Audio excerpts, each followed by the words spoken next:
বিসমিল্লাহির রহমানির রহিম। Mizan SD media, সত্যের পথে আহলে সুন্নাত ওয়াল জামাত। লা ইলাহা ইল্লাল্লাহু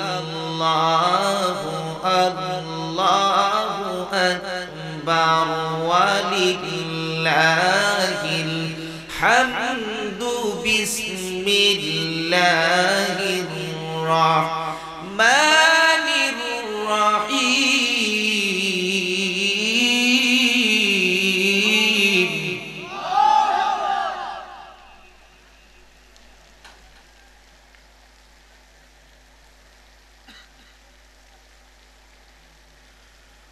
খলাকাল ইনসানা মিন সালসালিন কাল ফাখর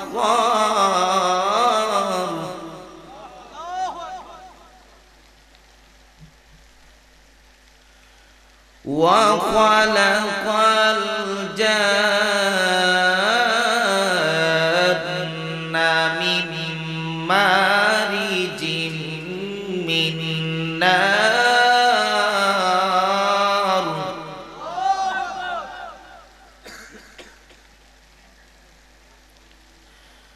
فبأي آلاء ربكما تكذبان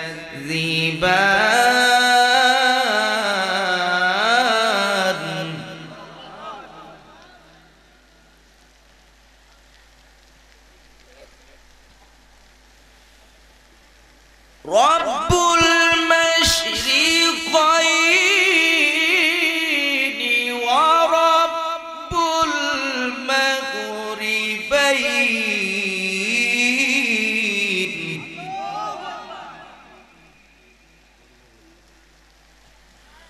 فبأي آلاء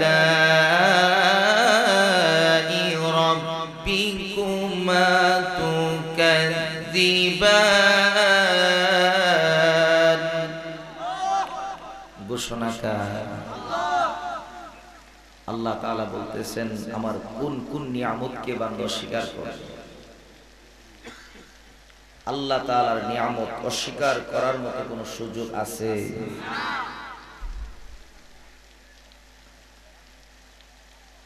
ডানে যদি বান্দা তাকাও আল্লাহ তাআলার নিয়ামত দেখতে পারবে, বামে তাকাইলে আল্লাহ তাআলার নিয়ামত দেখতে পারবে। নিয়ামতের শুকরিয়া আদায় করে শেষ করা যাবে না। শুধুমাত্র মুসলমান না রে বাবা, গোটা পৃথিবীর জমিনে বর্তমান মানুষের সংখ্যা হলো প্রায় 700 কোটি। আল্লাহু আকবার বলেন। তন্মধ্যে মুসলমান হলো মাত্র 200 কোটি। 700 কোটির মধ্যে 200 কোটি হচ্ছে মুসলমান, আর 500 কোটি কি বেঈমান। 500 কোটি বেঈমানের খানাও আমার আল্লাহ দেয় কিনা? কথা কোন দেয়নি? আল্লাহ তাআলাকে যদি প্রশ্ন করি, রে মালিক কেন কাফির বেঈমানকে খানা দেন? তারা তো আপনার সাথে শিরিক করে, আপনার সাথে শরীক করে।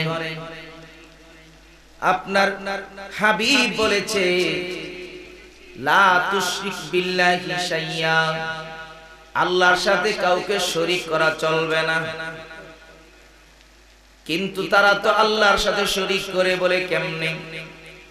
খ্রিস্টান ধর্মের অবলম্বী যারা আছেন তারা হযরত ঈসা নবীকে আল্লাহর পুত্র বলে। এত আস্তে বলে নাউজুবিল্লাহ। আল্লাহর কোন সন্তান আছে? আল্লাহ তাআলা ডেকে বলেন, কুল হুয়াল্লাহু আহাদ আল্লাহুস সামাদ লাম ইয়ালিদ ওয়া লাম ইউলাদ ওয়া লাম ইয়াকুল লাহু কুফুয়ান আহাদ। আল্লাহু আকবার বলেন। আল্লাহর কোন সন্তান আছে?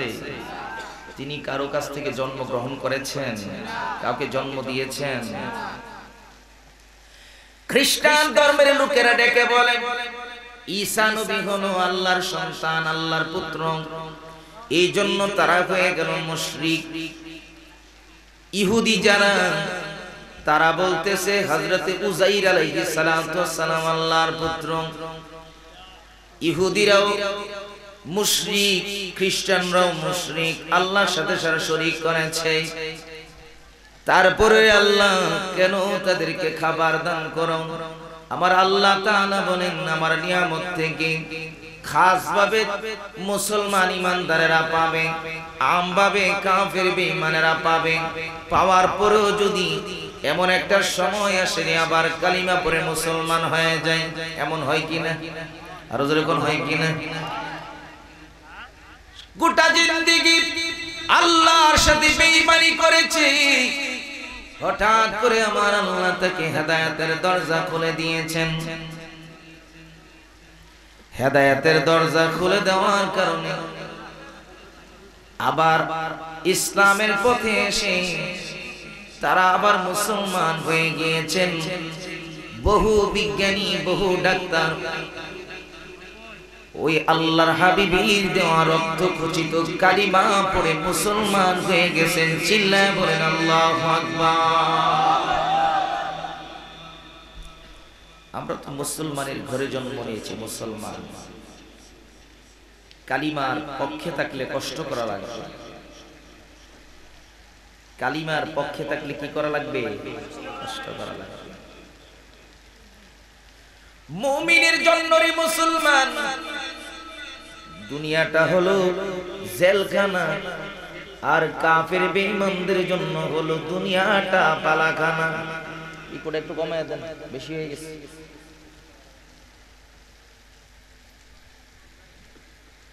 মুসলমানদের জন্য দুনিয়া হলো কষ্টের দুনিয়া, ইমানদারের জন্য হলো কষ্টের দুনিয়া।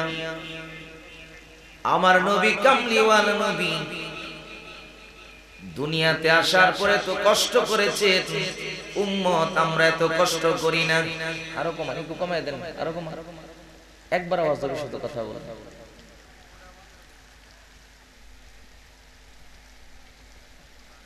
একদিন, দুই দিন, তিন দিন আল্লাহর হাবিব খেতে পারে নাই। পাথর বুকের মধ্যে, পেটের মধ্যে বেঁধে রেখেছে। মা ফাতেমা তো জোহরা রাদিয়াল্লাহু তাআলা আনহা ডেকে বলে, আব্বাজি আপনার দুনিয়া এত সম্মান আমার আল্লাহ তাআলা দিয়েছেন, আপনি শেষ নবী সাইয়্যিদুল মুরসালিন, কিন্তু এত কষ্ট কেন করেন? আল্লাহর হাবিব ডাক দিয়ে বলে, ফাতেমা আখিরাতের চাইতে দুনিয়া দামি না রে ফাতেমা। দুনিয়া চাও নাকি আখিরাত চাও? ফাতেমা তো জোহরা ডেকে বলে, আব্বাজি এই ক্ষণস্থায়ী দুনিয়ায় আমি ফাতেমা চাই না, ওই আখিরাত চাই যে আখিরাতের মধ্যে অনন্তকাল ব্যাপী চিরস্থায়ী জান্নাত আমার আল্লাহ দান করে দিবে।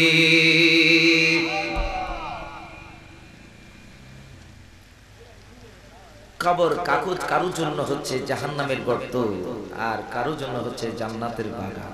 সুবহানাল্লাহ বলবেন না? জান্নাতে সবাই যেতে চায়, চাই না? কিন্তু জান্নাতের বাগানে বসতে দি সবাই রাজি না। জান্নাতের বাগানে বসার দরকার আছে না? মসজিদে যখন প্রবেশ করেন, মসজিদের বারান্দার মধ্যে অনেকে সুন্নত পড়ে যায়, কথা কোন ঠিক না? পড়ে যায়। এই প্যান্ডেল রাস্তাটা যেটা আছে এখন, কিন্তু এটা হচ্ছে জান্নাতের বাগান। কষ্টের পরে সুখ আছে। ইন্না মাআল উসরি ইউসরা, কষ্টের পরে সুখ। কষ্ট করে দুনিয়ায় মুমিন, কষ্ট যদি করো, কেমন কষ্ট? নামাজ পড়তে কষ্ট লাগে। 24টা ঘন্টার ভিতরে এক ওয়াক্ত নামাজ যদি 15 মিনিট করে ধরা হয়, 20 মিনিট করে যদি ধরা হয়, 5 ওয়াক্ত নামাজে 100 মিনিট, 2 ঘন্টার সময়ও হয় না। 24 ঘন্টার ভিতরে 2 ঘন্টার সময় আল্লাহকে দিতে পারি না।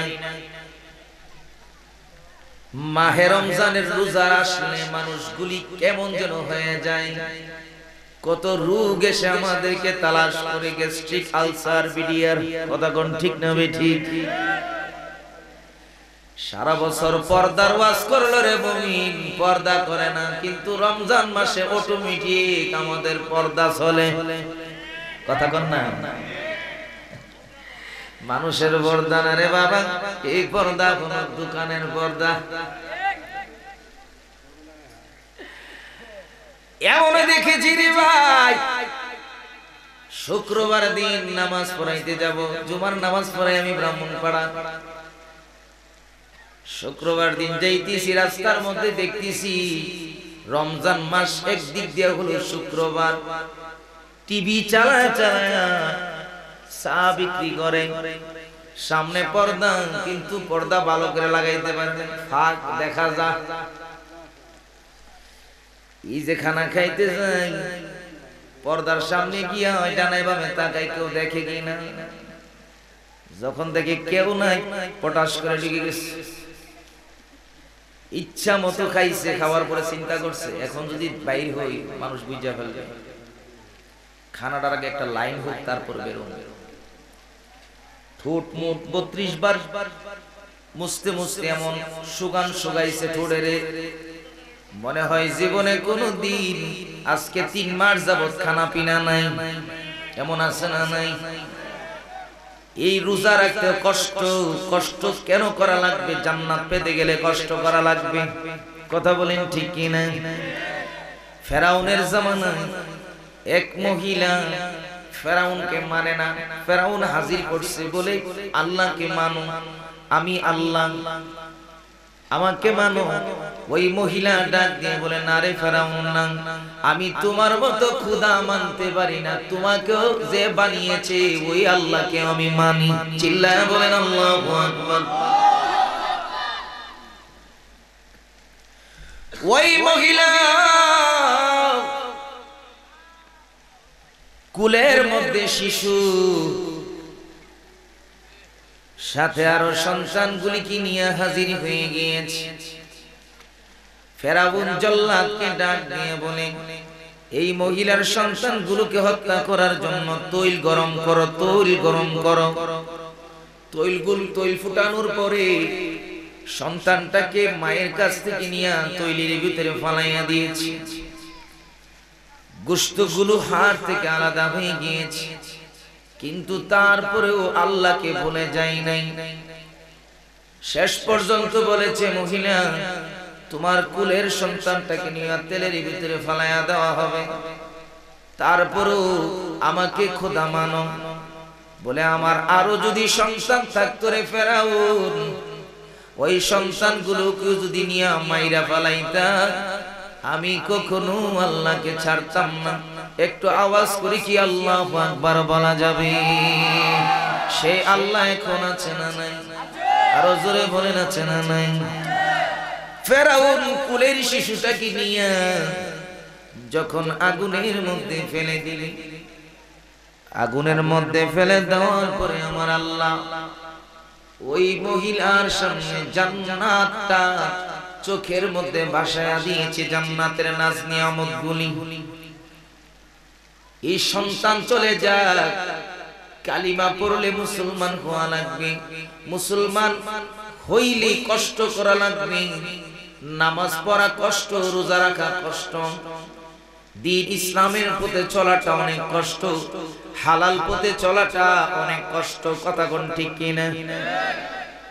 আপনি যদি মুমিন হন, আপনার বন্ধু হবে কম, আর মুনাফিক হলে বন্ধুর কোনো অভাব, কথা কোন অভাব। মুমিন যারা হবে তাদের বন্ধুর সংখ্যা কম হবে, কারণ হক কথা বলতে হবে। সমাজের ভিতরে যারা হক কথা বলে তাদের বন্ধু কম। মুমিন যারা হয়ে যায় তাদের বন্ধু কম হয়ে যায়। মানুষ নাই এটা বললেন না, মানুষ সারা কেমন নিয়ে চলতেছে, একটা কয়ে নিলেন কথা আর কি বাদ দিয়ে, এর ভিতরেই মানুষ আছে, কথা কোন ঠিক না?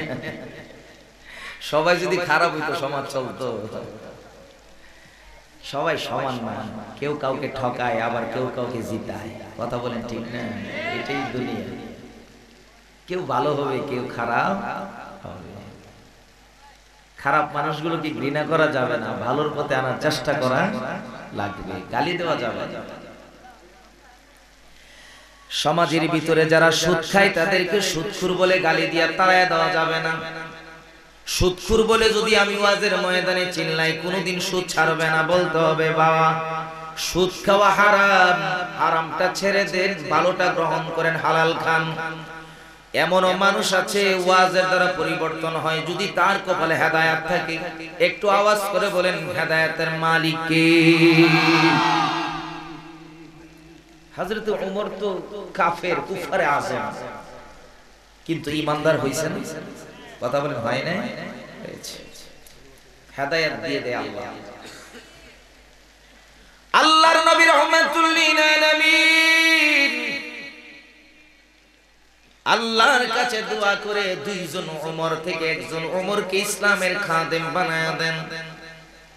আবু জেহেল তার নাম হলো উমার, আর খাত্তাবের ছেলে উনার নাম হলো উমার।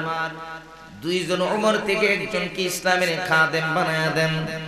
আমার আল্লাহ তাআলা আমার হাবিবকে, আল্লাহর হাবিবকে জানায়া দিলেন ওমর ইবনুল খাত্তাবকে আমি ইসলামের খাদেম হিসেবে কবুল করলাম। সুবহানাল্লাহ। মিটিং হয়েছে, আল্লাহর হাবিবকে শেষ করে দিবে। পথিমধ্যে নাঈম নামী যুবকের সাথে সাক্ষাৎ। বলে কোথায় যাও? বলে মুহাম্মদ ইবনে আব্দুল্লাহকে কতল করার জন্য যাই, শেষ করার জন্য যাই। পথের ভিতরে শোনার পরে ডাক দিয়ে বলতেছে, রে ওমর, তোমার বোন ফাতিমা এবং তোমার ভগ্নিপতি দুইজনেই কালিমা পড়ে মুসলমান হয়ে গেছে। সুবহানাল্লাহ। তাদেরকে আগে সামলাও, তারপর যাইও আব্দুল্লাহর বেটাকে সামলানোর জন্য। বলে আগেই তো ঠিক ঘর সামলানো দরকার। ঘরের ভিতরে বোনের বাড়িতে গিয়া ওই ওমরের বোন ফাতেমা কোরআন শরীফ খুলে খুলে পড়তেছেন, পান্ডুলিপি দেখে দেখে পড়তেছেন সূরা তাহা। গিয়ে বলতেছে এটা কি? বলে এটা আল্লাহর কোরআন। এমন একটা কোরআন, পৃথিবীর জমিনে যত বই আছে কিন্তু কোরআনের মতো দামি আসেনি। কথা কোন আসেনি? যারা ঢাকা থাকেন, আমি ঢাকাতে 11 বছর পড়াশোনা করেছি, আলিম ফাজিল কামিল অনার্স মাস্টার। ঢাকাতে ছিলাম 11 বছর। 21 গ্রন্থ মেলা হয়, বই মেলা হয় ঢাকাতে। যত সাহিত্যিক মনীষী বই লেখে, বইয়ের প্রথমে অথবা শেষের দিকে লেখা থাকে এই বইয়ের মধ্যে ভুল হতেই পারে। ভুলটা আমাকে ইনফর্ম করবেন, জানাবেন, আমি পরবর্তী সংস্করণে সংশোধন করে দিব। আছে না নাই? আরো জোরে বলেন আছে না নাই? কিন্তু আমার আল্লাহ এই কোরআন যে নাজিল করলেন, আমার আল্লাহ সূরা ফাতিহার পরে সূরা বাকারা সর্বপ্রথমই বলে দিলেন, যালিকাল কিতাবু লা রাইবা ফীহি হুদাল লিল মুত্তাকিন। একটু উচ্চ স্বরে বলেন আল্লাহু আকবার।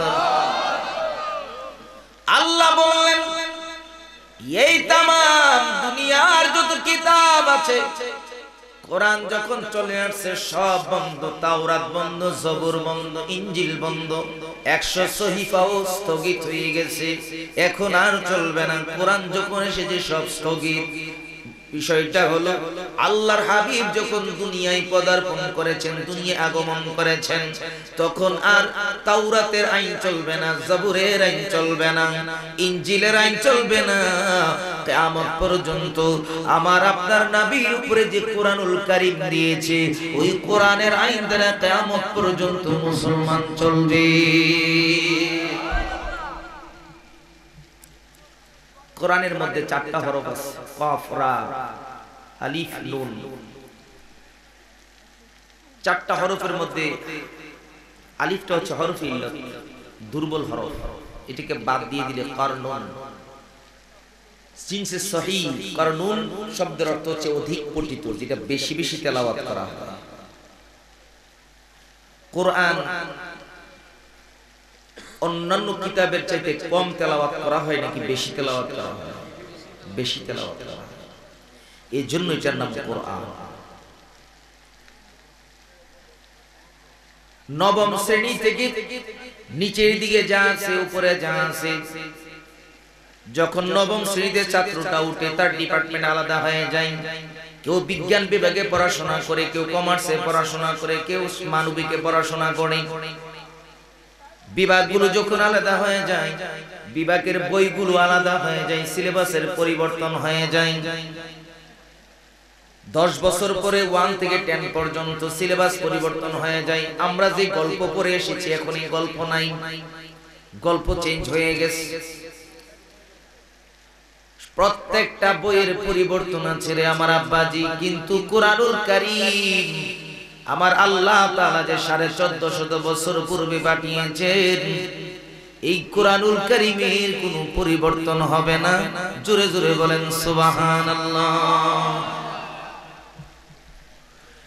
এই কুরআনুল কারীমের বাড়ি গাঙ্গের কোটে না রে আব্বাজি, এই কুরআনুল কারীমের বাড়ি নবীনগর না মুরাদনগর না, এই কুরআনুল কারীমের বাড়ি কুমিল্লা না ব্রাহ্মণবাড়িয়া না ঢাকা না বরিশাল না, এই কোরআনের বাড়ি লেবানন না আফগানিস্তান না ইরাক না ইরান না সৌদি আরব না কুয়েত না দুবাই না, এই কোরআনের বাড়ি পৃথিবীর কোন জায়গাতে না।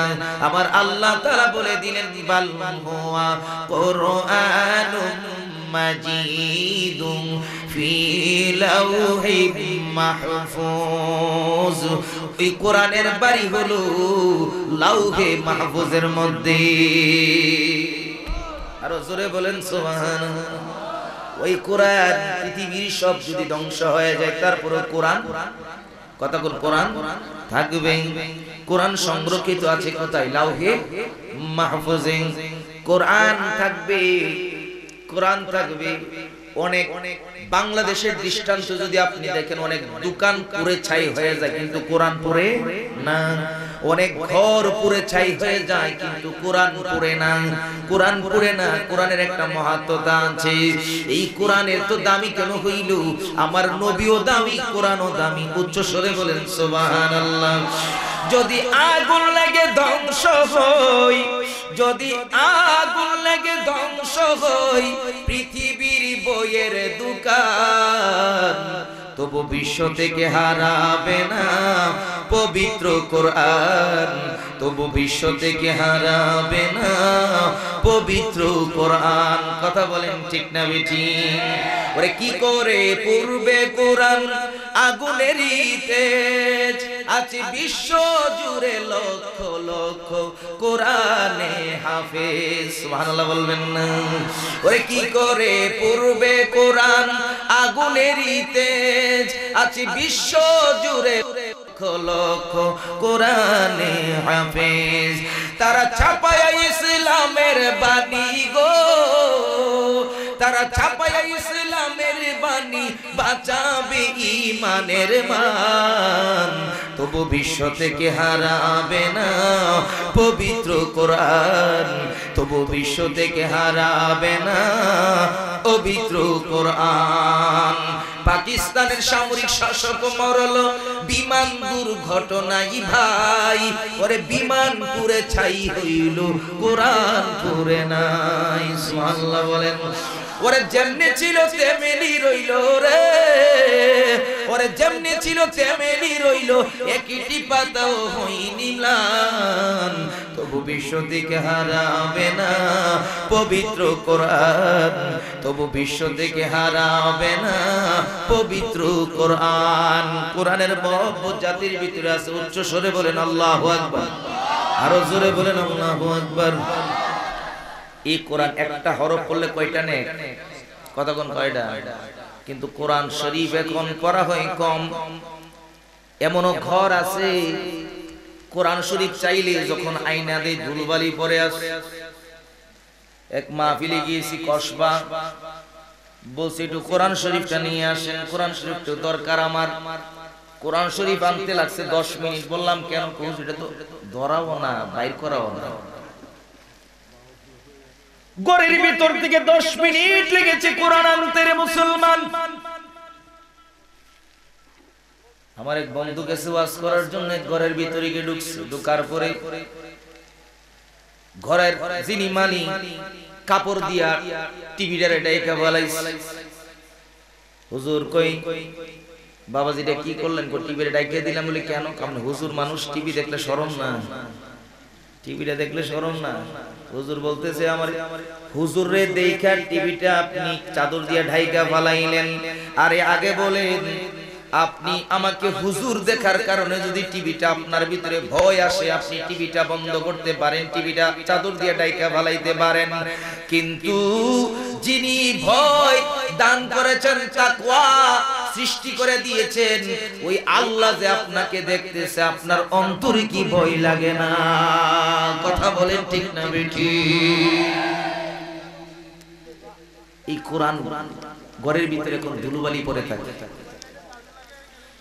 এই ধুলোবালি অবস্থার কারণে কোরআনের দিন দিন মানুষ পড়ে না, কিন্তু কবরের ভিতরে কোরআন আপনার জন্য দাঁড়িয়ে যাবে। সুবহানাল্লাহ বলবেন না? হাশরের ময়দানে কোরআন আপনার জন্য সুপারিশ করবে, সে আমাকে তিলাওয়াত করেছে, কিন্তু সেই কোরআনের খবর নাই। মধুর কণ্ঠে যখন কোরআন তেলাওয়াত শোনা হয়, মানুষের অন্তরে শান্তি আছে কি না? কতক্ষণ আসে কি না? আসে। হযরত ওমর যখন কোরআন তেলাওয়াত শুনতেছেন, ফাতিমাকে ডাক দিয়া বলে, রে ফাতিমা, এই মুহূর্তে তুমি কালিমাটা ছেড়ে দাও। ফাতিমা ডাক দিয়ে বলে, ওমর, যেই কালিমা পড়েছি তা ছাড়ার জন্য পড়ি নাই, বলে তোকে মেরে ফেলা হবে। বলে মারতে পারো, কাটতে পারো রে ভাই, এই কালিমা ছাড়তে পারবো না। উচ্চ স্বরে বলেন আল্লাহু আকবার।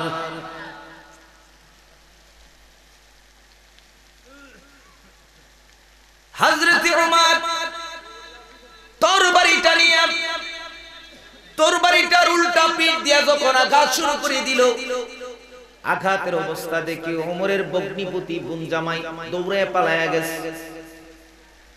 এমন সময় যখন উল্টা পিঠ দিয়ে আঘাত চলতেছে, আস্তে করে মাটির মধ্যে লুটায়া পড়েছে।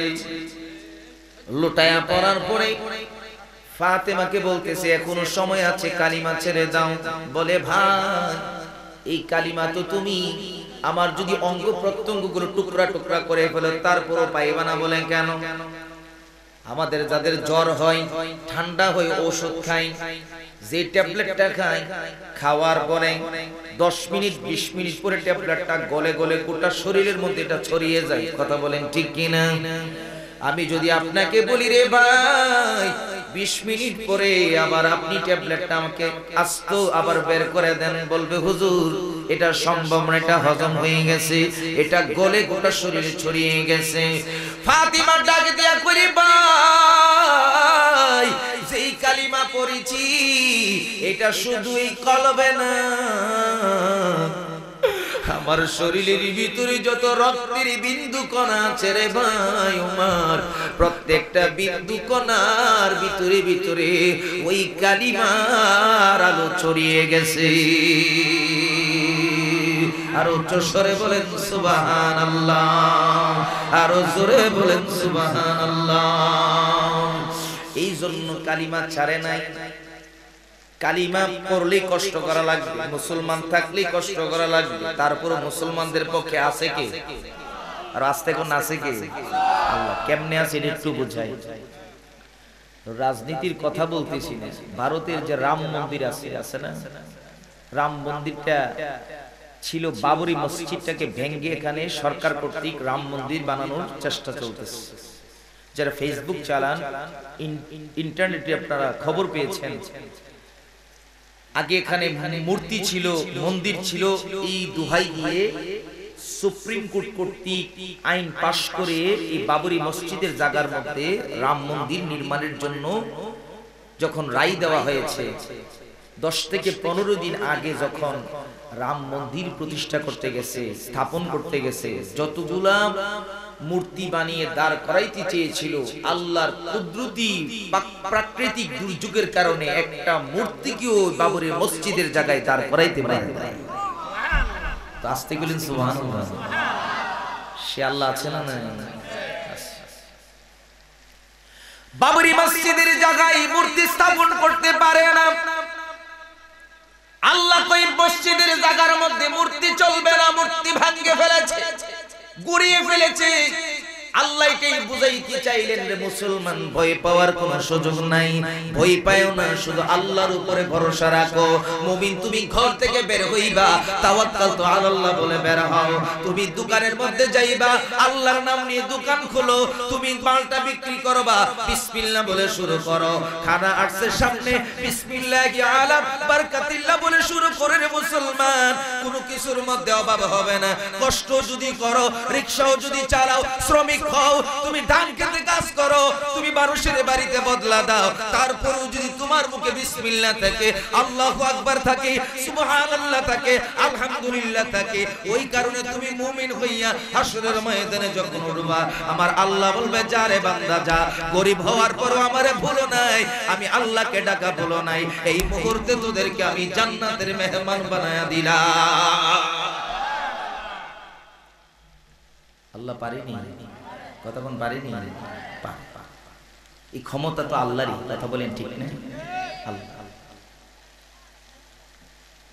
দুঃখের বিষয় হলে মুসলমান হওয়ার পরেও মানুষগুলো ভিন্নমুখী চলাফেরা করে। মুসলমানের ঘরের সন্তান, আমি নাম বলে কটাক্ষ করব না, কিছুদিন পূর্বে একটা টক শো দেখলাম, ওই টক শোর ভিতরে বলতেছে খানায় কাবার মধ্যে যে হজর আসওয়াদ পাথরটা আছে ওইটা নাকি মূর্তি। নাউজুবিল্লাহ বলবেন না? হজর আসওয়াদটা কি মূর্তি? তখন মূর্তি। প্রশ্ন করা হলো আপনি তো এটা জানেন না? বলে না আমি জানি। রাসূলুল্লাহ ৩৬০টা মূর্তি সরাইলো, কিন্তু এটা সরাইলো না কেন? নাউজুবিল্লাহ বলবেন না? যে হজর আসওয়াদ পাথর আল্লাহর হাবিব কামলি ওয়ালা নবী হায়াতুন নবী জিন্দা নবী নিজ হাত মুবারকে স্থাপন করেছেন, সুবহানাল্লাহ। দ্বন্দ্ব হয়ে গিয়েছিল কে স্থাপন করবে, বলে ফজরের পরে যে আগে আসতে পারবা কে স্থাপন করবে, সুবহানাল্লাহ বলবেন না? ফজরের পরে আমার নবী আয়েশা হাজির হইছে। আল্লাহর নবী ইচ্ছা করলে নিজে একাই পারতেন পাথরটাকে স্থাপন করতে, বলে না।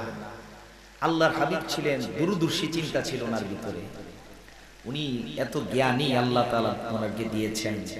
একটা চাদর নিয়ে, চাদরটার মধ্যে পাথরটা রেখে চারি কোণায় ধরে ধরে তারপরে নিয়ে কাছে নিয়ে তারপরে নিজ হাতে রাখছেন। বলছেন যে এতক্ষণ তোমরা যে ঝগড়া ছিল তোমরা সবাই চাদরটার মধ্যে ধরো, জোরে বলো সুবহানাল্লাহ। হজর আসওয়াদ পাথরের সামনে হযরতে ওমর গিয়ে দাঁড়ায়া বলতেছে, আরে হজর আসওয়াদ,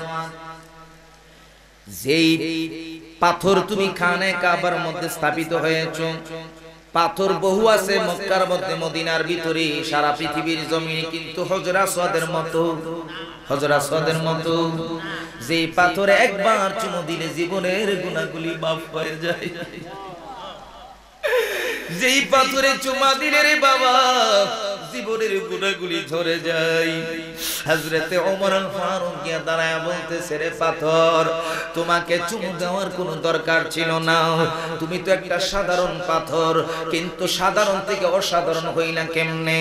আল্লাহর হাবিব রাহমাতুল লিল আলামিন নবী এই পাথরের মধ্যে ঠোঁট মুবারক লাগায়া এই পাথরের মধ্যে চুমু খেয়েছে। আল্লাহর হাবিবের ঠোঁট মুবারক লাগার কারণে তুমি হজর আসওয়াদের পাথরের দাম বেড়ে গেছে। আর জোরে বলেন আল্লাহু আকবার, আল্লাহু আকবার, ইয়া রাসূলুল্লাহ, জোরে বলেন আল্লাহু আকবার। আল্লাহর হাবিব যেটাতে লাগাইছে হাত মোবারক সেটাই দামি হয়ে গেছে, সুবহানাল্লাহ বলবেন না? যেখানে দোয়া করেছেন দোয়া আল্লাহ তাআলা কি করছেন? কবুল করে দিয়েছেন। আল্লাহর হাবিবের দোয়া আল্লাহ তাআলা কখনো ফেরত দেন না। আপনার উলামায়ে কেরাম আছেন, আমি সাহাবীর নাম সবাই জানে মোটামুটি, হযরতে আবু হুরায়রা রাদিয়াল্লাহু তাআলা, জানি না আমরা সবাই মোটামুটি। ইসলাম ধর্ম গ্রহণের পূর্বে ওনার নাম ছিল আবদে শামস, সূর্যের বান্দা। এই নামটা শিরক। আমরা কার বান্দা? আল্লাহর বান্দা। সূর্যের কোনো বান্দা হতে পারে না, সূর্য তো আল্লাহ তাআলারই সৃষ্টি। কথা বলেন ঠিক কি না? ইসলাম ধর্ম যখন উনি অ্যাকসেপ্ট করলেন, গ্রহণ করলেন, তখন ওনার নাম দেওয়া হলো আব্দুর রহমান। আল্লাহর নবী বলেন দুইটা নাম আল্লাহর কাছে প্রিয়, একটা হলো আব্দুল্লাহ আর একটা হলো আব্দুর রহমান। আল্লাহর হাবিবের কাছে মুসলমান হওয়ার পরে নাম রাখতে গেলে বেশিরভাগ নাম রাখতেন আব্দুল্লাহ। সুবহানাল্লাহ বলবেন না? কিন্তু আমাদের তো এখন নামের কোনো ঠিক ঠিকানা নাই। ওই আমার ভাইজান ওয়াজে আসার আগে বলছে যে আমার কোন জায়গা থেকে ফোন দিল, যশোর থেকে ফোন দিয়ে ওনার মাধ্যমে নাম রাখছে। বলছে হুজুর আপনি আমার অনেক বছর পরে বাচ্চা হয়েছে, নামটা আপনি একটু বলে দেন। তখন উনি মহিবুল্লাহ আর মুজাহিদুল ইসলাম দুইটা নাম দিচ্ছেন, এর মধ্যে ওনার একটা নাম মহিবুল্লাহ নামটা পছন্দ করে নাম রেখেছে। উনি যে রেখে দিলেন আর উনিও রাখলেন, হুজুরের সওয়াবের বাগী হইলেন, বাবা মাও সওয়াবের অধিকারী হলেন। নামের কারণে হাসরের ময়দানে শাস্তি হবে। নাম রাখতে গেলে উলামায়ে কেরামের সাথে চিন্তা ভাবনা করে রাখি। গত শুক্রবার, আজকে কি বার গেছে? শনিবার। গতকাল এক দাওয়াতে গেছি, আমেরিকার পার্টি, আকিকার অনুষ্ঠান করবে। এখন আমি যে গেছি, নাম কি? নাম বলার পরে আমার 3 বার মস্ক করা লাগছে। কি নাম বলছে? আমেরিকার নাম। আমি নাম তো মুখ দিয়ে আসে না, দুয়ার ভিতরে আর পুরাটা মনে নাই, অর্ধেক কইছি আর অর্ধেক বাদ দিয়েছি। এমন নাম আমাদের সমাজে আছে না? আস্তে আস্তে আমাদের গ্রাম অঞ্চলে, শহরে নামের অবস্থা দেখলে আল্লাহ, যত স্পেশাল ডিজিটাল নাম রাখতে পারে মনে করে যে তত সন্তানের দাম বেশি। আগের দিনের হুজুরদেরকে জিজ্ঞাসা করলে নাম রাখেন মরিয়ম, নাম রাখেন খাদিজা, নাম রাখেন আয়েশা, কথা কোন ঠিক না বেটি, নাম রাখেন রাবিয়া। এই নামগুলোর মধ্যে একটা মহত্বতা ছিল। এই জন্য আগের দিনের মহিলারা দেখবেন ওই মা ফাতেমা যেমন পর্দা করতেন, ওই মহিলারও এখনো পর্যন্ত ওই দিন এক জায়গার মধ্যে গেলাম, প্রায় বয়স হবে 100-র উপরে। আমি ওয়াজ করে যখন গাড়ি টান দিছি, তো লাইটের ফোকাসে উনি সামনে পড়ে গেছে। পড়ে যাওয়ার পরে কাপড়টা যে কিভাবে দিয়া একেবারে নিজেকে মানে লজ্জিত হয়ে গেছে, কি করবে কি না। এমন মুরব্বী আমাদের আছে না নাই? আর কোন আছে না নাই? আর এখন বর্তমানে ওই যে পিঙ্কি টিঙ্কি নাম রাখছে, হুজুরের গাড়ির সামনে পড়লে আরো 2টা নাইচ দিয়ে বেশি। কথা ঠিক না বেটি? এমন আছে না নাই? ঈদের মার্কেটে গত বছর আমি ঈদুল ফিতরের সময়, ঈদুল ফিতরে একটু কাপড় চোপড় বেশি কিনা হয়, কথা কোন ঠিক না? কুরবানিতে তো গরু কিনতে কিনতে টাকা শেষ, কথা কোন ঠিক না? টাকা না থাকলেও হাওলাত করে হইলো। আবার এমন কিছু মানুষের সুদূর ফেটে আইনো কুরবানি আছে না? কুরবানি হইব নি? মাশাআল্লাহ, কত আমনে রই দিছেন, আমার দেওয়া লাগতো না। সুদূর উপরে টাকা আইনা কুরবানি দিলে কুরবানি হবে? হবে না। আপনারা ঘটনা জানেন, বোঝানোর জন্য বলি। তাহাজ্জুদের নামাজ পড়তে মুসল্লি গেছে মসজিদের মধ্যে, উযু করতেছে আপনার গাটলার মধ্যে, সুরগা হাজির হইছে। সুরো মাশাআল্লাহ পাও আতফাউডি দিইব। তাহাজ্জুদ আলো মনে করতেছে মাশাআল্লাহ উনিও আমার সাথে মনে তাহাজ্জুদের নামাজ পড়বে। আর সুর মনে করতেছে যে না, উনিও মনে আমার মতো চুরি টুরি কইরে ওই গাটলার মধ্যে আইছে। তো ওটার পরে কইতেছে কি ব্যাপার? আমরা কি আমার মতন সুর নাকি? বলে কেন? একটা গরু চুরি করে আনছে। গরু চুরি করে আনছো মানে? কহ কেন আনছো? গত শুক্রবারে দেখছেন না হুজুর যে বয়ান দিছে, কুরবানি না দিয়ে কোনো উপায় আছে? তো যেই তুই চুরি করে কুরবানি দিবা, কহা চুরি করে কুরবানি তো সওয়াব, আর সওয়াবের দরকার কি? হুজুর যে কুরবানির ফজিলত আলোচনা করছে, তো ফজিলত আর চুরি করার যে গুনাহ সমান সমান। ফাও গুস্ত খামু ফাও, গুস্ত খামু ফাও। কেমন চিন্তা মানুষের করেন? সুদের উপরে টাকা এনে কুরবানি করতে পারবেন, গোশত খাইতে পারবেন, কিন্তু জায়েজ হবে? এই কুরবানি আল্লাহর দরবারে কবুল হবে না। ঈদুল ফিতরের সময় গেলাম দোকানের ভিতরে গিয়ে দেখি শুধু মহিলা আর মহিলা। ফেরত চলে আসছে, বলে দুপুরবেলা আবার যাবে। আমাদের মা মহিলারা খাবার দাবার যখন খাইতে যাবে, রান্না করতে যাবে, তখন যাব। দুপুরবেলা 2টা বাজে গেলাম, যাওয়ার পরে দোকানের মধ্যে ঢুইকা দেখি পিছন দিক দিয়ে তাকায়া খালি আবার আসতেই আছে, বাইরনের কোনো সুযোগ নাই। আমি বুঝতে পারলাম কেন দোকানদার ভাইয়েরা বেশি বেশি ম্যাডাম ম্যাডাম কয়। কথা বলেন ঠিক না বেঠি? এই আপা বসেন, আপা বসেন, আপনার জন্যই তো অপেক্ষা করতেছি। আছে না নাই? এরা দোকানদার থাকতে পারেন, রাগ করিয়েন না। আমাদের বিবিকে আমরা ছেড়ে দিয়েছি আর আমরা ঘরে আছি। নারী স্ত্রী যদি বেপরদা হয়ে চলাফেরা করে, আপনি কোনোদিন আল্লাহর ওলি হতে পারবেন? আপনি আল্লাহর ওলি হতে পারবেন না? না না, মান্দার গাছ থেকে কখনো আমের আশা করা যায় না। বড় পীর আব্দুল কাদের জিলানী রাহমাতুল্লাহ আলাইহির কারামতের কথা আমরা সবাই জানি। বাবা যখন আপেল ফল খাইয়া হকটাকে কেমনে মাপ নিবে, আবু সালে জঙ্গি মুসার ঘরে যখন কাটাকাটনি করতেছেন, শেষ বেলা ডেকে বলেছিল, আবু সালে তুমি আমার কন্যাকে যদি বিবাহ করো তাহলে তোমাকে মুক্ত করে দেওয়া হবে। বলে হ্যাঁ করব, তারপর আমার হকটাকে ছোটাইতে হবে। বলে আমার মেয়েকে যে বিবাহ করবা, কিন্তু আমার মেয়ে কিন্তু অন্ধ, আমার মেয়ে কিন্তু বধির, আমার মেয়ে কিন্তু খোরা। বলে ঠিক আছে, তারপর আমার হক ছুটানো দরকার, হক ছুটানো দরকার। বিবাহ করলেন। বাসর ঘরের মধ্যে যখন গেলেন, উম্মুল খায়ের ফাতেমা যাওয়ার পরে তাকায়া দেখতেছেন অন্ধ না, বধির না, খোরাও না। উচ্ছা করে দৌড় মারলেন, ঘরের চৌকাটের মধ্যে গেলেন। ঘরের চৌকাটের মধ্যে যাওয়ার পরে এবার বিবি ডাক দিয়া কই, স্বামী কোথায় যান? বলে তোমার আব্বা বলেছি কি আর তোমার অবস্থা কি, এটা আমার বিবি হতে পারে না। উম্মুল খায়ের ফাতেমা ডাক দিয়া কই, স্বামী এ স্বামী গো, আমার বাবা যা বলেছে সত্য কথা বলেছে। বলে কেমনে? আমাকে যে অন্ধ বলেছে আমার বাবা আবু সালে জঙ্গি মুসা। আপনি স্বামী এখানে শুনেন বসে বসে, আমার বাবা যে আমাকে অন্ধ বলেছে কেন? আমার এই চোখ দিয়ে আমি কোনোদিন বেগানা পুরুষ দেখি না। এই ঘরে তো আসছেন আব্দুল কাদের জিলানী, সুবহানাল্লাহ বলবেন না? খাজা মঈনুদ্দিন চিশতি রহমাতুল্লাহ আলাইহি, ওনার মা বিনা উযুতে কোনোদিন দুধ পান করান না। সুবহানাল্লাহ বলবেন না? আল্লাহর ওলি কি এমনি হয়? আল্লাহর ওলি এমনিতে হয় না। আল্লাহর ওলি যারা হয়েছেন কষ্ট করে হয়েছে, কষ্ট করে হয়েছে। নারুই নোয়াগাঁও আছে না এদিকে? এদিকে তো নাকি নোয়াগাঁও আমি প্রতি বছরই যাই। নোয়াগাঁও যাওয়ার সময় একটা কালভার্ট পড়ে। এই কালভার্টটা আগে ছিল না, আমাদের জন্মের আগের কথা বলতেছি আমি। কথাটা শুনেছি সতরার কুতুবুলের সাথ, উনার ওইদিকে মুরিদ বেশি। নারুই, নোয়াগাঁও, সিনামাসি, বাতুরিয়া অনেক মুরিদ সতরার হুজুরের। সাথে ছিলেন খারারার সুফি ফতে আলী রহমাতুল্লাহি আলাইহি। কালভার্টের সামনে গিয়া তখন যখন পানি দেখতেছেন, এখন প্রফেসর মানুষ, তারপরেও পানির মধ্যে নেমে গেছে। সুবহানাল্লাহ। ফতে আলী হুজুর নামছে, কিন্তু পানির মধ্যে আইল থাকে, আইল আইল লাগা বুকটা কেটে গেছে।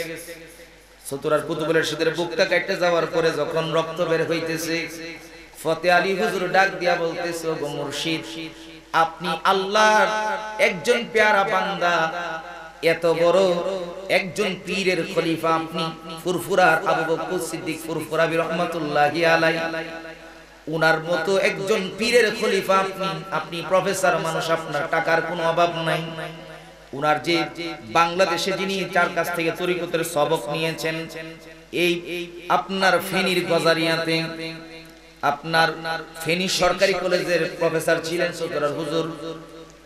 এই পীরের স্পর্শ পাইলেন, তারপরও কেন আজকে এত কষ্ট করেন? আপনার ঘরে থাকলে তো আপনার হয়ে যায়।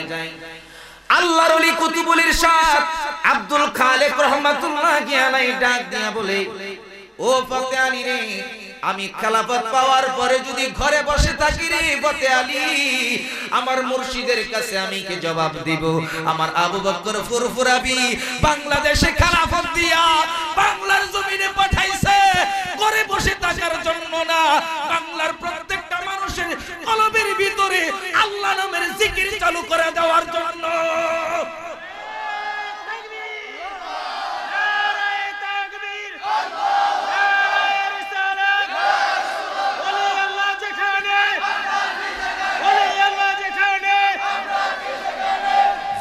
আল্লাহু আকবার। সতরার হুজুর কি এমনিতে হয়ে গেছে? না না, পিছনে অনেক শ্রম আছে, অনেক শ্রম। আল্লাহর ওলি হতে গেলে শ্রম লাগবে, কষ্ট করা লাগবে। নাম রাখার ক্ষেত্রে হিসাব করে রাখতে হবে, না হলে হাসরের ময়দানে মা বাবা আসামির কাঠ করে দাঁড়াইতে হবে। আব্দুর রহমান গিয়েছেন আমার নবীর দরবারে, চাদরের নিচে বিড়ালের ছানা, বিড়ালের বাচ্চা। আমাদের ঘরে যাদের বিড়াল আছে আমি আপনাদেরকে অনুরোধ করে বলে যাই, বিড়ালকে জোরে লাথি মারবেন না, এমন কিছু দিয়ে আঘাত করবেন না বিড়াল যেটা সহ্য করতে না পারে। বিড়াল, আমি যখন রাত 3টা 4টা বাজে বাড়িতে যাই, 2টা বাজে রাতে যাই, আমার ঘরে একটা বিড়াল আছে 4টা বাচ্চা দিছে। কয়টা? 4টা। ঘরের ভিতরে ঢুকলেই মনে করেন যে আপনার পাওয়ের মধ্যে এই ঘোরাগাড়ি। তো আমি কিছু কিছু মাহফিল অনেক সময় বলে যে হুজুরে কিছু তবরক দিয়ে দাও, তাই না? তবরক দিয়ে গেলে এদের জন্য একটা ভাগ সবসময় আমার থাকে। আপনি দেখলে অবাক হয়ে যাবেন, রাত 3টা বাজে কিভাবে সজাগ থাকে, দরজার সিটকেরিটা খুললেই মনে করেন যে এরা সজাগ। বিড়ালকে কখনো জোরে আঘাত করবেন না। কেন শুনেন, ভালো করে শুনেন। আব্দুর রহমান গিয়েছেন আমার নবীর কাছে, আবু হুরায়রার হাদিস শরীফ আল্লাহর হাবিব জবান মোবারক থেকে শুনছেন, কিন্তু মনে না। আমার নবীকে গিয়ে ডাক দিয়ে বলি, ইয়া রাসূলুল্লাহ, হাদিস শরীফ শুনি কিন্তু মনে থাকে না। আমার নবী বলেন, কিছু খেজুর ফু দিয়া দিলেন আবু হুরায়রাকে। আবু হুরায়রা খেজুরগুলো খাইলেন। খাওয়ার পর থেকে ডাক দিয়া বলেন, নবী গো, আপনার এই খেজুর, আপনার দুয়ার বরকতে আমি আবু হুরায়রা এখন যতগুলো হাদিস শুনি, একটা হাদিসও আমি আবু হুরায়রা আর ভুলি না। সবচেয়ে বেশি হাদিস বর্ণনা করেছেন আবু হুরায়রা। আবু বকর রাদিয়াল্লাহু তাআলা আমার নবীর কাছে ছিলেন, হযরত ওমর আরো কাছে, কিন্তু এত হাদিস বর্ণনা করতে পারেন না। দোয়াটা কার? আমার নবী দোয়া কার? 5374 খান হাদিস বর্ণনা করেছেন হযরত আবু হুরায়রা। সুবহানাল্লাহ। এই আবু হুরায়রা একদিন আমার নবীর দরবারে গিয়া ডাক দিয়া বলেন, ইয়া রাসূলুল্লাহ, আপনি আমার মায়ের একটা ব্যবস্থা করেন। বলে কি? আমি যখন আপনার কাছ থেকে বাড়িতে যাই তখনই আমার মা আমাকে বকাঝকা করে, মারধর করে। বলে কেন? আপনার কাছে আসি বিদায়, কালিমা পড়েছি বিদায় মা সহ্য করতে পারে না। মা হলো বেঈমান, মা হলো মুশরিক। আমার নবী ডাক দিয়া বলে, হে আবু হুরায়রা, মায়ের বিচার করা আমি রাসূলুল্লাহর পক্ষে সম্ভব না। সুবহানাল্লাহ বলেন। তোমার মা বেঈমান হতে পারে, তোমার মা মুশরিকা হতে পারে, তোমার মায়ের বিচার করা আমি রাসূলুল্লাহর পক্ষে সম্ভব না। আবু হুরায়রা ডাক দিয়া বলি, ইয়া রাসূলুল্লাহ, আপনি আমার মায়ের জন্য একটু দোয়া করেন। আমার নবী হেদায়েতের দোয়া শুরু করে দিলেন। দুয়ার মধ্যে রেখে আবু হুরায়রা দৌড় শুরু করে দিলেন। আহলে সুফার সদস্য ছিলেন আবু হুরায়রা। 70 জন সাহাবী ছিলেন মসজিদে নববীর ভিতরে। এক গ্লাস দুধ 70 জন মিলে পান করতেন। সুবহানাল্লাহ বলবেন না? আমাদের তো সম্পদ থাকার পর আরো কত দরকার, 5 তলা বাড়ি থাকলে 10 তলা বাড়িটা কেমনে করব, এই চিন্তা বাবা আমাদের দরকার। আর সাহাবায়ে কেরামের আদর্শ দেখেন, এক গ্লাস দুধ 70 জন মিলে পান করে, আবার দিনের বেলা জিহাদ করে, জিহাদ ফি সাবিলিল্লাহ করে। এত বড় মহত্বের অধিকারী সাহাবায়ে কেরাম। এবার আহলে সুফার সদস্য আবু হুরায়রা ছিলেন শান্তশিষ্ট সাহাবী। সমাজের ভিতরে একটা যুবক শান্তশিষ্ট সরল, সে যদি রেগে যায় মানুষ জিজ্ঞাসা করে সরল ফলাটা রাখলো কিসের জন্য? কথা কোন ঠিক না বেঠি? আবু হুরায়রা সহজ সরল শান্তশিষ্ট সাহাবী যখন দৌড় মারলেন, পিছন দিক থেকে সাহাবায়ে কেরাম ধরলেন, ও আবু হুরায়রা, কেন আপনি দৌড়াদৌড়ি করেন? আপনি শান্তশিষ্ট সাহাবী। হযরত আবু হুরায়রা রাদিয়াল্লাহু তাআলা আনহু ডাক দিয়া বলেন, সাহাবীরা রে, কেন আমি দৌড়াই? আমার দৌড়ানোর কারণটা কি জানো? আমার নবী রাহমাতুল লিল আলামিন আমার মায়ের হেদায়েতের জন্য দোয়া করতেছে। আমার নবী যে দোয়া করতেছে, আমি আগে ঘরে পৌঁছাইতে পারি নাকি আমার রহমতের নবীর দোয়া আমার ঘরে আগে পৌঁছে যায়, ওইটা দেখার জন্য আমি আবু হুরায়রা দৌড়াই। আরো জোরে বলেন আল্লাহু আকবার, আরো জোরে বলেন আল্লাহু আকবার। অনেক বেশি ভালো লাগে সোনার মদিনা, বলেন অনেক বেশি ভালো লাগে সোনার মদিনা, লাগবে তো কেন সে তাই শাহে মদিনা, বলেন লাগবে তো কেন সে তাই।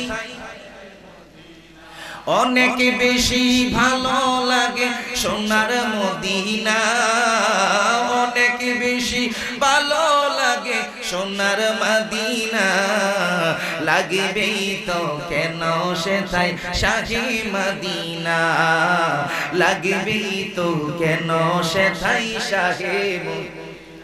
আরে মদিনাতে আছেন আমার নূর নবীজি, কান্দেন দিন রাত্রি তিনি ইয়া উম্মতি। কথা বলেন ঠিক না বেঠি? আরে মদিনাতে আছেন আমার নূর নবীজি, কান্দেন তিনি রাত্র দিন ইয়া উম্মতি। আশিকেরা তাই তো চলে, আশিকেরা তাই তো চলে সোনার মদিনা, লাগবে তো কেন সে তাই শাহে মদিনা, বলেন লাগবে তো কেন সে তাই শাহে মদিনা। অনেক বেশি ভালো লাগে সোনার মদিনা, বলেন অনেক বেশি ভালো লাগে সোনার মদিনা, লাগবে তো কেন সে তাই শাহে মদিনা, বলেন লাগবে তো কেন সে তাই। একটা জবানও বন্ধ রাখবেন না, একটু ডান হাতটা উঁচু করে মহব্বতে বলেন ইয়া রাসূলুল্লাহ, আরো জোরে বলেন ইয়া রাসূলুল্লাহ, মহব্বতে বলেন ইয়া রাসূলুল্লাহ। আমার নবীর দোয়া আল্লাহ কবুল করবেনি, কথা কোন করবেনি? হযরত আবু হুরায়রা দৌড়াইতে দৌড়াইতে আস্তে আস্তে এবার চলে গেছেন ঘরের ভিতর। ঘরের ভিতরে গিয়ে দরজার মধ্যে আঘাত করলেন। মা ঘরে আছেন? ঘরের ভিতর থেকে জবাব আসতেছে, হ্যাঁ বাবা দরজা খুলতেছি। সুবহানাল্লাহ বলবেন না? আবু হুরায়রা কি ব্যাপার রে, কি আজীব ব্যাপার, যে মা আসলেই বকাঝকা করে এই মা দিয়ে আজকে আবার খুব সুন্দর ব্যবহার। আবু হুরায়রা বলে করছেন, বুঝতে পেরেছেন হ্যাঁ আমি আসার আগেই রহমাতুল লিল আলামিনের দোয়া আমার ঘরে পৌঁছে গেছে। ডাক দিয়া কই গো মা, এতদিন আপনি বকাঝকা করতেন আর এখন কেন ভালো ব্যবহার? ডাক দিয়া আবু বলে, আবু হুরায়রা কই গিয়েছিলাম? রাসূলুল্লাহর দরবারে গিয়েছিলাম। রাসূলুল্লাহর দরবার থেকে আসছে? বলে হ্যাঁ আসছি। আবু হুরায়রা তুমি কালিমা পড়ে মুসলমান হয়েছো, আমাকে আর বেঈমান রাখিও না, আমারও মনে চায় কেন যেন কালিমা পড়ে মুসলমান হয়ে যেতে। আবু হুরায়রার মা মুসলমান হয়েছে। একটা নজর দোয়া এমন একটা জিনিস, মোবাইলের ভিতরে ব্লুটুথ শেয়ারিট আছে না, কথা কয় না যুবক ভাই আছে না? আল্লাহর ওলিদের ক্ষেত্রে এটা বিশ্বাস হয় না যে আল্লাহর ওলিরা যে বেলায়াত ট্রান্সফার করতে পারে, তাওজ্জুদ দিতে পারে, এটা বিশ্বাস অনেকে করে না। কিন্তু মোবাইলের দিকে যদি তাকাই, ব্লুটুথ শেয়ারিট দিয়ে মুহূর্তের ভিতরে ছবিগুলো ভিডিওগুলো আপলোড একটা মোবাইল থেকে আরেকটা মোবাইলে চলে যায়। কথা কোন ঠিক না বেঠি? এর যুবক ভাই দুইটা পা বাড়ায়া দাও, পায়ে ধরে বলে যায় বিপদগামী হইও না, আল্লাহর ওলিদের পক্ষে থাকবা। রাজি আছি না নাই? আরো জোরে বলেন রাজি আছি না নাই? ব্লুটুথ শেয়ারিটের মাধ্যমে যদি মুহূর্তের ভিতরে মোবাইলের একটা মোবাইল থেকে আরেকটা মোবাইলে ডকুমেন্টস গুলি চলে যেতে পারে, তাহলে আল্লাহ ওয়ালা যারা হয়ে যায়, তুমি বেনামাজি হয়ে আল্লাহ ওয়ালার দরবারে যাইবা, তুমি সুদ লইয়া সুদ খায়া আল্লাহর ওলির দরবারে যাইবা। এমন মানুষ আমার নিজের চোখে দেখেছি। বেনামাজি মানুষটা দাড়ি মুখে ছিল না, টুপি ছিল না, পাগড়ি মাথায় ছিল না, আল্লাহর ওলির দরবারে গিয়া হক্কানি পীর ও মুর্শিদের কাছে বায়াত গ্রহণ করার পরে মুখের মধ্যে দাড়িও হয়েছে, টুপিও লাগিয়েছে, পাগড়িও লাগিয়েছে, বেনামাজি মানুষটা নামাজি হয়ে গেছে। আরো জোরে কোন আছে না? আরো জোরে কোন আছে না? এখন কথা কোরআন হাদিস থাকতে পীরের দরকার কি? কয় কি না? কথা কোন কয় কি না? কোরআন হাদিস থাকতে পীরের দরকার কি? আমি বলে যাই, আমি দলাদলি করার জন্য আসিনি, বোঝানোর জন্য আসছি। বোঝানোর দরকার আছে না নাই? কোরআন হাদিস থাকতে পীরের দরকার নাই আপনি বললেন। এবার আমি আপনাকে বলি, কোরআন হাদিস থাকতে যদি পীরের দরকার না থাকে, কোরআন হাদিস থাকতে মাহফিল কেন? কথা বল না। কোরআন হাদিস থাকতে মাহফিলের কেন দরকার? কোরআন আপনার ঘরে আছে, গাঙ্গেরপুরের প্রত্যেকটা ঘরে ঘরে কোরআন শরীফ আছে। ঘরের মধ্যে কোরআন শরীফ থাকতে মাহফিলে আসলেন কেন? কোরআন শরীফ থাকতে আপনি বিভিন্ন জায়গার মধ্যে যান কেন? ইসলামী শিক্ষা গ্রহণ করার জন্য। আমার ঘরের মধ্যে কোরআন শরীফ ছিল, তারপর আমি ক্লাস 1 থেকে কেন কামিল পর্যন্ত পড়াশোনা করলাম, অনার্স মাস্টার্স করলাম, তারপরে এখন একটা মাদ্রাসায় আবার শিক্ষা দিতেছি। কেন দিতেছি? আমার কাছে কোরআন শরীফ আছে। আমার সন্তান যদি হয় বড়, আমার সন্তানকে আবার মাদ্রাসায় দিব, স্কুলে দিব, কলেজ ইউনিভার্সিটিতে দিব, আপনিও দিবেন। আপনি কেন দিবেন? কোরআন তো আপনার ঘরের ভিতরে আছে। তাহলে কেন শিক্ষার দরকার? এর মানে হলো উস্তাদ ছাড়া কেউ শিক্ষা গ্রহণ করতে পারে না। কথা কোন ঠিক না বেঠিক? কোরআন হাদিস থাকতে পীরের দরকার নাই, মাহফিল কেন রে ভাই? তুমি বলবা মাহফিল এই জন্য, মাহফিলে আসলে মানুষ শিক্ষা গ্রহণ করতে পারে। আমি বলি কোরআন হাদিস থাকতে পীরের কাছে যাও, পীরের কাছে গেলেও তুমি শিক্ষা গ্রহণ করতে পারবা। কথা কোন ঠিক না বেঠিক? কোরআন হাদিস থাকতে যদি পীরের কাছে কেন যাইবা? আমরা যত পড়াশোনাই করছি, হুজুর পড়ছে, আমাদের যে কোরআন শরীফ আছে, হাদিস শরীফের কিতাব আছে, এগুলার মধ্যে দুনিয়াবি চলাফেরা, শরিয়তের দিকগুলি আমাদেরকে বেশি বেশি পড়ানো হয়। তরিকত নামে যে একটা জিনিস আছে, ওই তরিকতের বিষয়গুলো সরাসরি আপনি এগুলোতে তালাশ করলে পাবেন না।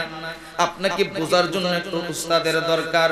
উস্তাদের দোয়া ছাড়া মানুষ কোনোদিন বড় হইতে পারে না। কথা কোন ঠিক না বেঠিক? ইমামে আজম আবু হানিফা রাহমাতুল্লাহি আলাইহি গেছেন উস্তাদের কাছে শিক্ষা গ্রহণ করার জন্য। শিক্ষা গ্রহণ করার জন্য গেছেন, কিন্তু জুতা পায়ের ভিতরে নাই। গরিব মানুষ, অধিকাংশ দেখবেন গরিবের সন্তান ভালো পড়াশোনা করে, আছে না নাই? ঢাকা ইউনিভার্সিটিতে, তারপর জগন্নাথ বিশ্ববিদ্যালয় বলেন, জাহাঙ্গীরনগর বলেন, ঢাকা কলেজ বলেন, অনার্সে যারা ভর্তি হয় ঢাকা বিশ্ববিদ্যালয়ের কথাই বলতেছি, এটাকে প্রাচ্যের অক্সফোর্ড বলা হয়। ঢাকা ইউনিভার্সিটিতে বেশিরভাগ গ্রামের ছেলেরা চান্স পায় বেশি। কথা কোন ঠিক না? শহরের আদরের দুলালিরা ঢাকা ইউনিভার্সিটিতে চান্স পায় না, পড়াশোনা করে কম, চলে যায় ওই প্রাইভেট ইউনিভার্সিটিতে, লক্ষ লক্ষ টাকা খরচ করে পড়তে হয় তাদের। ঢাকা ইউনিভার্সিটি গরিবের সন্তান পড়ে, ভালো করে খাইতেও পারে না। আমার ফ্রেন্ড সার্কেলে অনেকে ঢাকা ইউনিভার্সিটিতে পড়তো। ঢাকা ইউনিভার্সিটিতে ফর্ম 200 টাকাতে কিনবে, টাকা ছিল না, আমার কাছ থেকে টাকা নিয়ে কিনছে। এরকম গরিব ছাত্র ঢাকা ইউনিভার্সিটিতে পড়ে। কেন পড়ে? গরিবের একটা চিন্তা থাকে, আমার আব্বা আমার অনেক কষ্ট করে টাকা পয়সাগুলো দেয়, আমি যদি পড়াশোনা না করি আমার আব্বা মনের মধ্যে কষ্ট পাবে, এই জন্য পড়াশোনাটা আমি করি। ইমামে আজম আবু হানিফা রাহমাতুল্লাহি আলাইহি উস্তাদের কাছে গেছেন শিক্ষা গ্রহণ করার জন্য। যখন গেলেন পায়ের মধ্যে জুতা নাই, বিনা জুতায় উস্তাদের কাছে প্রতিদিন যাই। উস্তাদ ডাক দিয়া বলে, রে নোমান, কেন তোমার পায়ে জুতা নাই? বলে, আমার তো টাকা পয়সা নাই জুতা কেনার মতো। ওই নোমানকে উস্তাদ জি ডাক দিয়া বলে, নাও আমার পায়ের জুতাগুলো তোমাকে দিয়া দিলাম। সুবহানাল্লাহ বলবেন না? নিজের পায়ের জুতাগুলি যখন নোমানকে দিয়ে দিলেন, এবার নোমান বিন সাবিত জুতাগুলি নিয়ে বাড়িতে গেলেন। বাড়িতে যাওয়ার পরে মা ডাক দিয়া করে, নোমান, এই জুতা তুমি কোন জায়গা থেকে পাইছো? ওই নোমান ডাক দিয়া কই, আম্মা জি, এই জুতাগুলি আমার উস্তাদজি দিয়েছে, উস্তাদজি দিয়েছে পরার জন্য। নোমান বিন সাবিতের মা ডাক দিয়া করে, নোমান, উস্তাদের জুতা পায়ের মধ্যে মানাই না, উস্তাদের জুতা মানাই তোমার মাথার ভিতরে। আর জোরে কোন আল্লাহু আকবার। মাথার ভিতরে টুপি বানাইছে জুতা দিয়া, সুবহানাল্লাহ বলেন। টুপি বানাইয়া এবার যখন গেছে উস্তাদের কাছে, উস্তাদকে জুতা দিলাম না, কতটা জুতা কোথায়? বলে উস্তাদ জি জুতা তো পায়ের মধ্যে পরি নাই, এই জুতা দিয়া মাথার মধ্যে টুপি বানাইছি। উস্তাদ ডাক দিয়ে কই কেন? তো আমার মা বলেছে উস্তাদের জুতা পায়ের মধ্যে মানাই না। নওমান বিন সাবিতকে ডাক দিয়া বুকের মধ্যে জড়াইয়া দোয়া কইরা দিতেছে, রে নওমান তোর জন্য আমি দোয়া করি রে, আমার আল্লাহ যেন তোরে জামানার মহান ইমাম বানায়া দেয়। দোয়া কবুল হইছে নি? কথা কোন হইছে নি? এমন হইছে যিনি ৮৩,০০০ মাসালা দিয়ে গেছেন, সুবহানাল্লাহ বলেন। যিনি ৬ বছরে কোরআনে হাফেজ হয়েছেন, ৯ বছর বয়স থেকে ফতোয়া দিয়েছেন, 2 রাকাত নফল নামাজের ভিতরে গোটা কোরআন খতম করে ফেলতেন, রমজান মাস আসলে ৬২ বার কোরআন শরীফ খতম করতেন। জোরে কোন সুবহানাল্লাহ। এই নওমান বিন সাবিতের কাছে মাসালা গেছে একটা, মহিলা যারা আছে তারা গেছে, গিয়া বলতেছে নওমান আপনি তো জামানার ইমাম, আপনি বলেন একটা পুরুষ যদি 4টা নারী একসাথে বিবাহ করে বিবি হিসাবে রাখতে পারে, তাহলে একটা নারী কেন একসাথে 4টা বিবি স্বামী রাখতে পারবে না? নওমান বিন সাবিত কয় এই প্রশ্নটা আসলেই ঠিক, কথা কোন ঠিক না? অর্থাৎ সমান সমান যে না, এটা বুঝাইতেছে আর কি, যে 4টা যদি একটা পুরুষে 4টা বিয়ে করতে পারে, ও একসাথে রাখতে পারে 4টা, তাহলে একটা নারী কেন পারবে না? সমান সমান কেন আল্লাহ করলো না? এবং সমান অধিকারের স্লোগান বাংলাদেশে আছে না নাই? আরো যেরকম আছে না নাই? এই মাসালার সাথে সুর মিলাইয়া বাংলাদেশে কথাটা বলেছিল তসলিমা নাসরিন। তসলিমা নাসরিন কথাটা বলেছিল যে আল্লাহ নারীদের সাথে অবিচার করছে। নাউজুবিল্লাহ বলবেন না? আপনি ইচ্ছা করলে নারী আর পুরুষের সমান সমান করতে পারবেন, কথা কোন পারবেন? নারী নারীর দৃষ্টিভঙ্গিতে সম্মানিত, কথা বলেন ঠিক কিনা?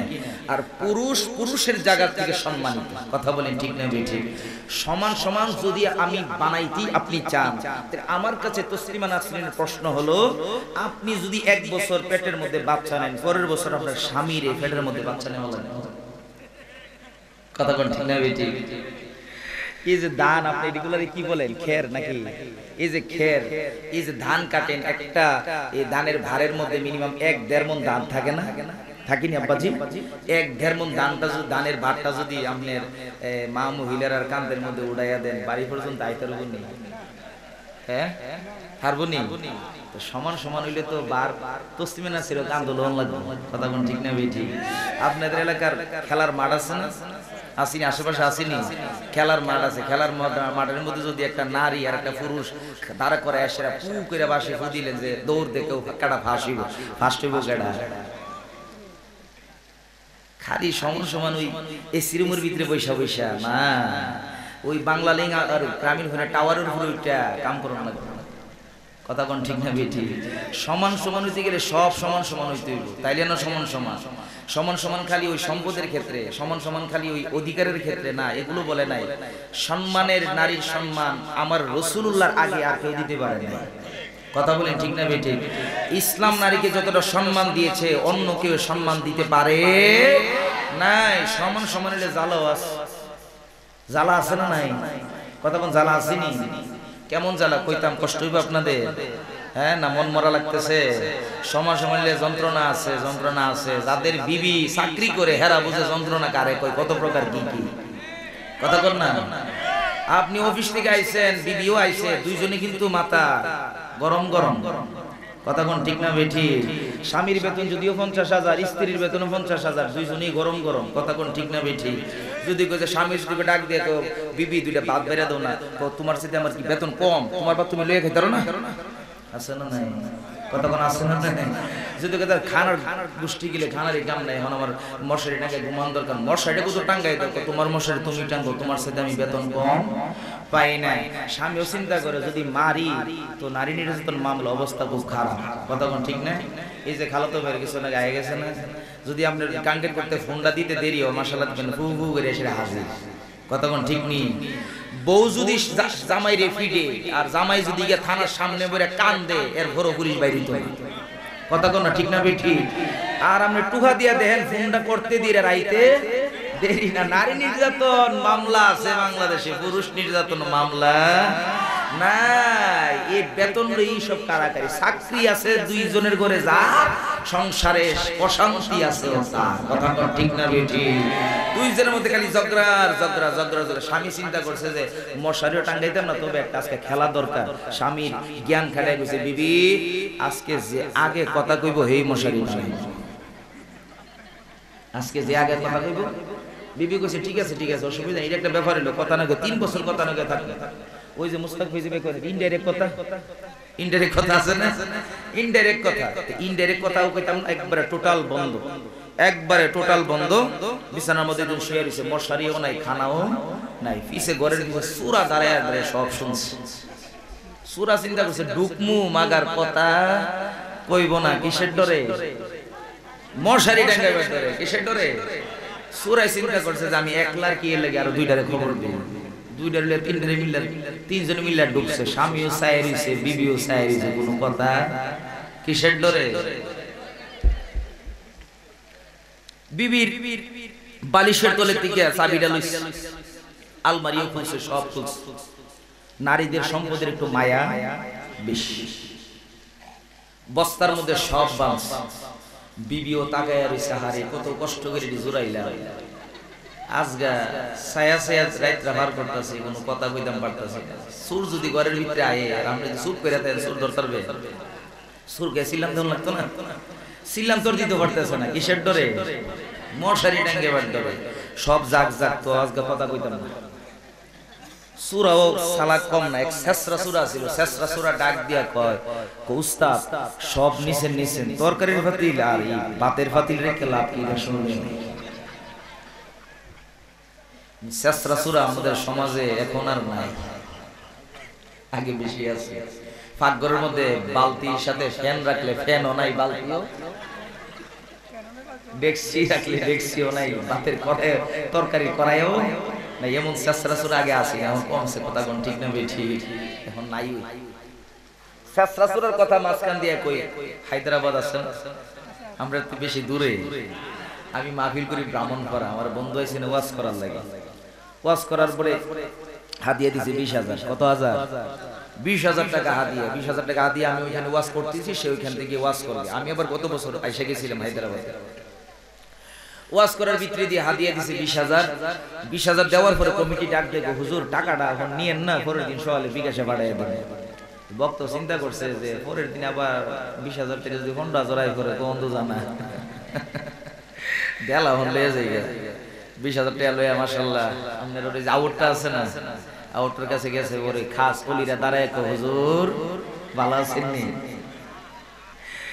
খাস কলিরা দাঁড়ায় জন কইছে যে কি ব্যাপার কি সমস্যা কি তো হুজুর আসলে হাদিয়া কত আছে এটা আমরা জানি তার মানে এখানে যে হাদিয়া দিছে খবর আর কাছে গেছে বন্ধুরা ডাক দিয়া কয় হুজুর তো দিয়ালাম দেওয়ার পরে আবার সুরেরা গইনা দেখতেছে 20,000 ঠিক আছে গইনা দেখছে না 20,000 ঠিকই আছে ঠিক থাকার পরে গইনা 18,000 টাকা সুরেরা রাইখিয়া 2,000 টাকা হুজুরে দিয়া কো হুজুর আপনারা মানবতা করলাম কি করলা মানবতা হইছে নি আমারও যদি দুইটা ছুরিটা লাগায়া বামনের টানা সমান সমান হইলে জাল আসিনি আব্বা আসিনি বাতের ফাতিল তরকারি ফাতিল মশারি টাঙ্গানোর ডরে সব দিয়া দিবে সমান সমান বালা না আমার নবী নারীকে সম্মান দিয়েছেন বেশি 3 বার বলেছেন মায়ের কথা একবার বলেছেন বাবার কথা জোরে বলেন সুবহানাল্লাহ এই আমার আব্বাজি কষ্ট হবে কিছুক্ষণ আর চললে কয়টা বাজে মাশাআল্লাহ কয়টা বাজে 12:15 সময় শেষ আমার প্রায় এই আমার আব্বাজি কথাটা বলে শেষ করব নুমান বিন সাবিত আবু হানিফা রাহমাতুল্লাহ আলাইহির কাছে গেছে মাসালাটা নিয়ে নুমান বিন সাবিত বসে আছে ঘরের ভিতরে হানিফা হলো ওনার মেয়ের নাম হানিফা ডাক দিয়া বলতেছে ওগো নুমান বিন সাবিত আমার আব্বাজি মাসালার সমাধানটা আমি দিয়ে দিব আপনার পক্ষ থেকে ডাক দিয়া বলতেছে ঠিক আছে মাসালার সমাধানটা তুমি দিয়ে দাও নুমান বিন সাবিত কে ডাক দিয়া কই ওগো বাবাজি যদি মাসালার সমাধানটা দিতে পারি। আপনার কাছে একটা আবদার আছে গো আমার বাবা। বলে কি আবদার? আপনার নাম নুমান বিন সাবিত, আপনার নামের সাথে আমার নামটা একটু লাগায়া দিবেন, কিয়ামত পর্যন্ত যেন আপনার নামের সাথে আমার নামটাও থাকে। এই জন্য সবাই ইমাম আবু হানিফা বলে নুমান বিন সাবিত অনেকে চেনে না। মহিলাদেরকে ডাইকা শেষ মুনাজাত মনে করে দুটো খাত আমার আল্লাহর দরবারে ভিখারির বেশে বাড়ায়া দেন রে আব্বাজি। জানি না রে আল্লাহ, আজকের মাহফিল কার জীবনের জন্য শেষ মাহফিল? আজকের মুনাজাত কার জীবনের জন্য শেষ মুনাজাত? গাঙ্গের কোট ব্যাপারী পাড়া যুব সমাজের উদ্যোগে কবরবাসীর স্মরণে চতুর্থ বার্ষিক ইসলামের সব মাহফিলে আয় আল্লাহ তাআলা আমরা কতিপয় গুনাহগার ভিক্ষুকের বেশে হানি হাত বাড়ায় দিলাম রে আল্লাহ। আমাদের হাতের দিকে তাকায় দেখো, কোনো টাকা নাই, পয়সা নাই। আল্লাহ মাহফিল শুরু থেকে যত ওয়াজ নসিহত জিকির ফিকির, আল্লাহ তোমার হাবিবের শানে দরুদ সালাম মিলাদ কিয়াম যা কিছু আদায় করা হয়েছে মেহেরবানি করে কবুল করো ইয়া আল্লাহ। যতটুকু মদিনা না দেখায়া মরণের ডাক দিও না, বাইতুল্লাহ তাওয়াফ না করাইয়া আজরাইল পাঠায়ো না রে আল্লাহ। কাফনের কাপড়, ইহরামের কাপড় লাগানোর আগে কাফনের কাপড় লাগায়ো না রে আল্লাহ। যেই নবী বলেছে মান যারা কবরি ওয়াজাবাত লাহু শাফাতি, আরে উম্মত আমার ইন্তেকালের পরে যদি আমার রওজা জিয়ারত করতে পারো রে উম্মত, ওই হাশরের ময়দানে আমি রাসূল তোমার জন্য শাফায়াত করব। ওই মদিনা এখনো যেতে পারি নাই, ওই মদিনা না দেখা কাউকে মরণ দিও না আল্লাহ। মদিনা না দেখা কাউকে মরণ দিও না রে আল্লাহ।